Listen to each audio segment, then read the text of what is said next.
Getting fit and healthy doesn't have to take a backseat in your busy schedule. With a little push and drive, you can look and feel great in no time. So, stay tuned as we discover how Brazilian Jiu-Jitsu can keep us fit and healthy in this new episode of In Fitness and in Health.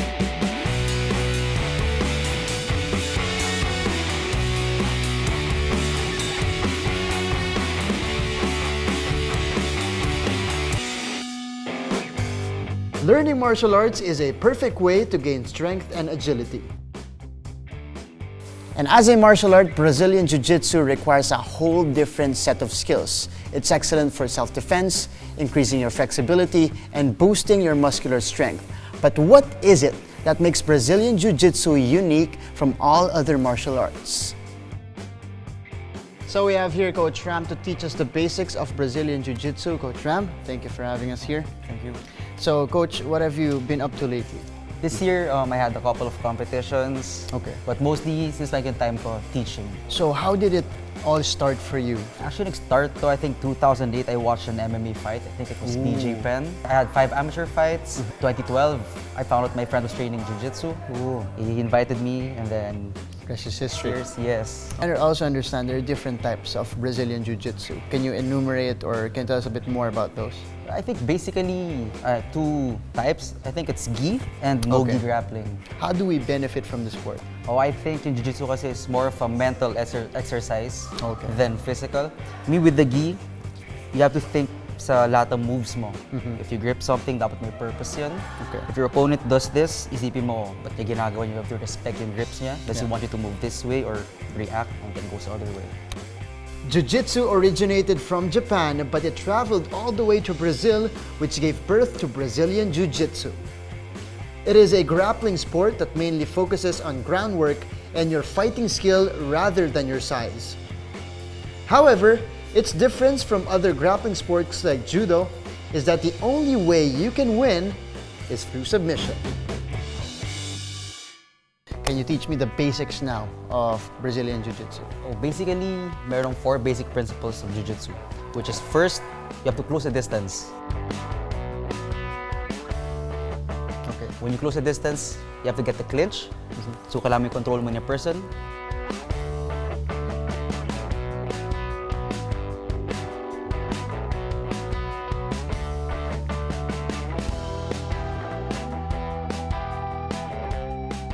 And then take them down. Once pagdating sa ground, you have to control them first before you end up submission, which is the 4th and final step, which is how you end the fight.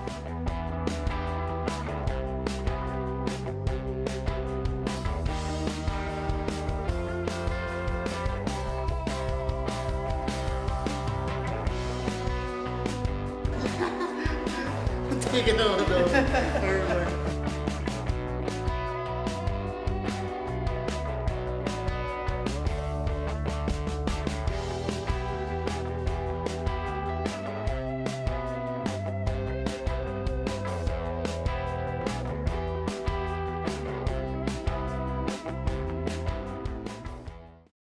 So Martin, we have 4 basic positions in Jiu-Jitsu.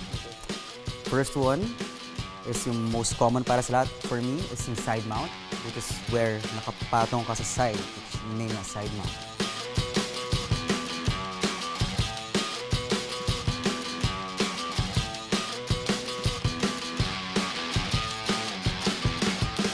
The next one is yung mount, meaning nakapato ka but this time nakaupo ka naman.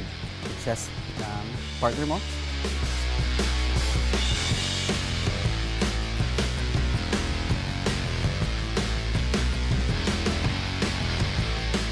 Third one is yung back mount or rear mount. So basically, nakatalikod siya sa'yo and with your hooks in, meaning yung legs mo nasa thigh niya, and you have your arms wrapped either sa shoulders niya and sa neck.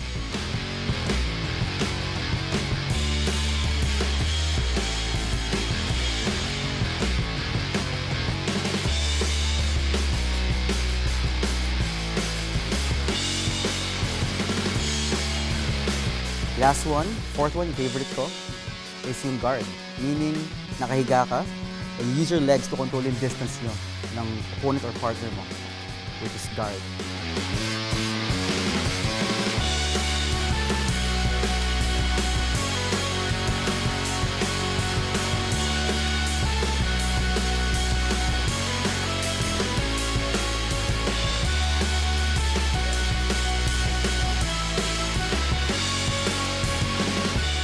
Jiu-Jitsu kasi, you can score points when you get positions, right?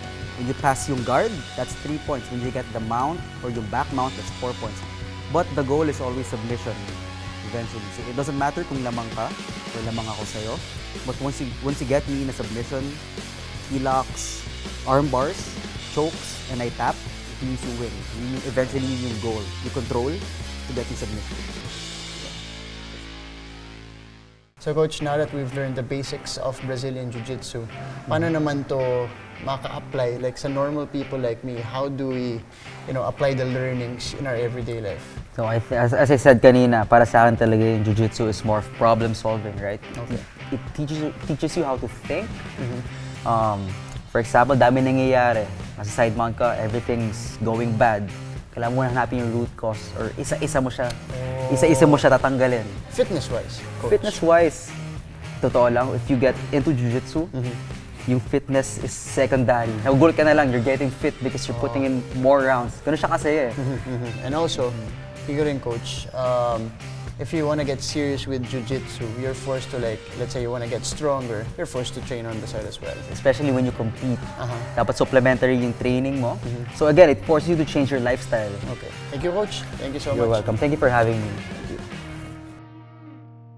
So we're done with Brazilian Jiu-Jitsu, done with Coach Ram and our sparring sessions earlier. He taught me a lot of things today, aside from the basics, how Brazilian Jiu-Jitsu can actually be applied to life, to my life, and to normal people like me. But I think this was a very interesting session for me because it's a full contact sport. I mean, I've tried doing takedowns before with Muay Thai, doing a little bit of MMA, but nothing like this, And it was fascinating to me that you actually had to have a purpose for every movement. So Jiu-Jitsu, Brazilian Jiu-Jitsu is not only, for workout, for self-defense, it can also be a way of life. It can also become your mindset in life, and that makes the sport more than a sport because it helps you in a lot of areas in your life. So definitely 10 out of 10, Brazilian Jiu-Jitsu, must try martial art, and I would definitely recommend this to anyone who wants to try it.